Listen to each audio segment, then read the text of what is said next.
দিন সকালে নিবারণ আর তার স্ত্রী লক্ষ্য করল বাইরে কেউ খুব চেঁচামেচি করছে। গলার স্বরটা যেন তাদের একটু চেনা চেনা লাগছিল। আহ, এত সকালে আবার কে এত চেঁচামেচি করছে গো?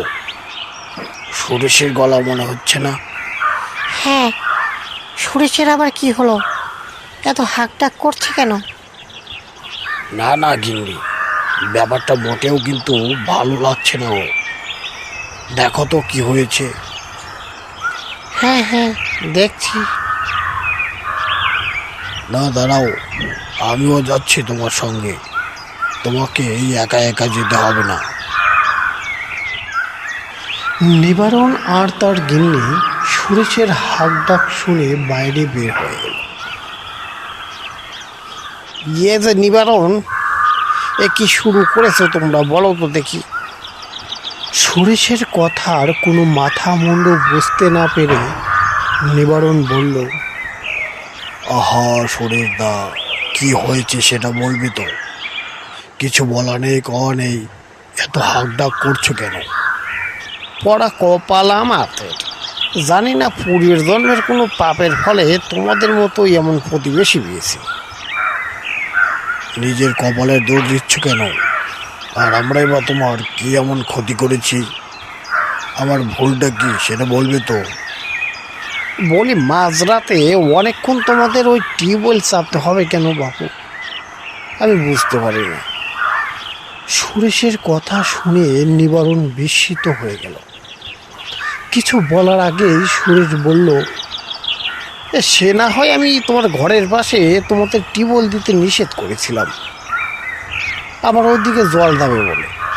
কিন্তু পরে তো আর আপত্তি জানেননি বাপু, তাই বলে আমাকে জ্বালানোর জন্য ওই গভীর রাতে দীর্ঘক্ষণ কল চাপতে হবে?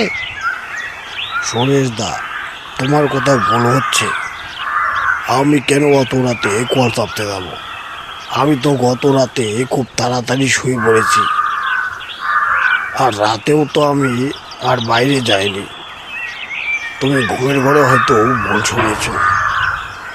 দেখো নিবারণ, প্রতিবেশীর সঙ্গে ঝগড়া করে কিন্তু থাকতে পারবে না। আশা করি মনে কোনো শয়তানি বুদ্ধি থাকলে সেটা ঝেড়ে ফেলবে। এতে তোমার আমার দুজনের পক্ষেই ভালো। সুরেশ চলে গেল। নিবারণ আর তার গিন্নি সুরেশের কথায় অতটা গায়ে মাখল না। তারা ভাবলো হয়তো ঘুমের ঘরে ভুল ভাল শুনে সে তর্কে জড়িয়েছে। পরের দিন মাঝরাতে কলের শব্দে সুরেশের ঘুম আবার ভেঙে গেল। হে ভগবান, এরা কি একটু শান্তিতেও আমাকে ঘুমো থাকতে দেবে না? এই সারাদিন হাড় ভাঙা পরিশ্রম করার পরে একটু কি শান্তিতেও ঘুমোতে পারবো না? কাল সকাল হলে এই বেটাকে উচিত শিক্ষা দিতে হবে। সুরেশ রাতে জোরে জোরে কল চাপানোর শব্দে ঘুমাতে না পেরে সে সকালে আবার নিবারণের বাড়িতে গিয়ে ঝগড়া শুরু করে দিল। নিবারণ আর তার স্ত্রী অবাক হয়ে গেল। তোমাকে আমি শেষবারের মতো বলে দিচ্ছি, আর কোনো দিন যদি রাতে আমার ঘুমের ব্যাঘাত ঘটাও, তাহলে কিন্তু আমি পঞ্চায়েতে বিচার চাইব।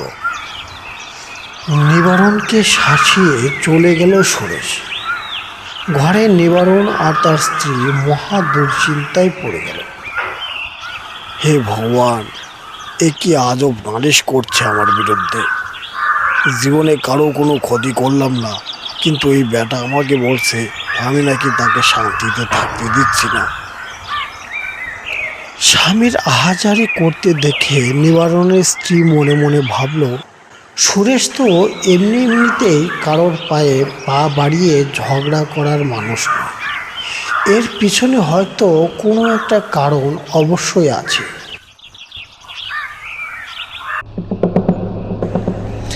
সেদিন রাতে নিবারণ ঘুমিয়ে পড়লে নিবারণের স্ত্রী রাত জেগে বসে রইল।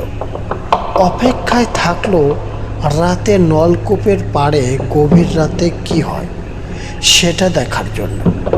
বাইরে ঝিঝি পোকা ঝিঝি করে চলেছে, মাঝে মাঝে ভেসে আসছে নিশাচর ঘুঘুর ডাক। রাত গভীর হচ্ছে, কিন্তু নিবারণের স্ত্রীর চোখে ঘুম নেই। সে আজ এই রহস্যের কিনারা করে ছাড়বে। হঠাৎ সে শুনতে পেল কেউ যেন বাইরে হেঁটে যাচ্ছে। এত রাতে কে হেঁটে যাচ্ছে? নিবারণের স্ত্রী জানালাটা খোলার সাহস পাচ্ছে না। সে নিবারণকে ডাকবে কিনা বুঝতে পারছে না, কিন্তু হাঁটার শব্দটা সে স্পষ্ট শুনতে পাচ্ছে। সাহস করে জানালার কাছে চুপটি মেরে দাঁড়িয়ে আছে, ভাবছে জানালাটা খুলবে কি খুলবে না। নিবারণ সারাদিন খুব পরিশ্রম করে, ওর ঘুমের দরকার, এটা ভেবে সে তার স্বামীকে ডাকল না। মনে হচ্ছে কেউ যেন হেঁটে হেঁটে ওই নলকূপের পাড়ে যাচ্ছে।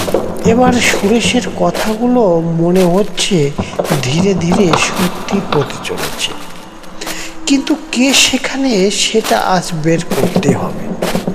কিছুক্ষণ পর শুরু হলো কল চাপার সেই শব্দ।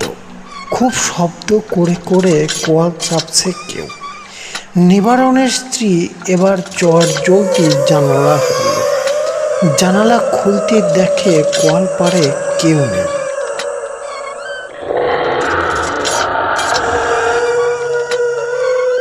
কিন্তু কি ভুতুরে কাণ্ড!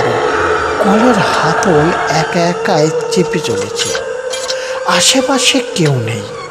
এই দৃশ্য দেখার সঙ্গে সঙ্গে জ্ঞান হারিয়ে মাটিতে লুটে পড়ে নিবারণের স্ত্রী।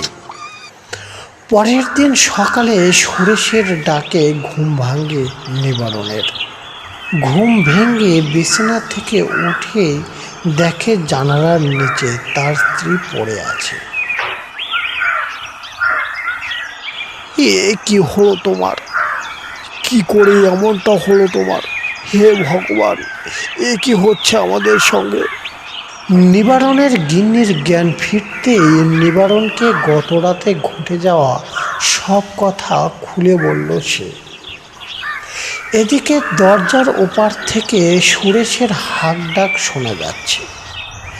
বাহিরে এসে তারা দেখতে পায় গ্রামের বখাটে ছেলে পিন্টুকে একটা খুঁটির সঙ্গে বেঁধে রেখেছে সুরেশ, আর তার চারপাশে কিছু লোক দাঁড়িয়ে আছে। এই নিবারণ, আমার কথায় কিছু মনে করিস না। আমি তোর সঙ্গে কয়েকদিন হলো খুব খারাপ ব্যবহার করেছি। এই দেখ, রাতের কীর্তিকলাপের জন্য এই ব্যাটাই দায়ী। কিরে পিন্টু, সুরেশদা বলছে এটা কি ঠিক? কি করেছিলি? দাদা, আমাকে ক্ষমা করো।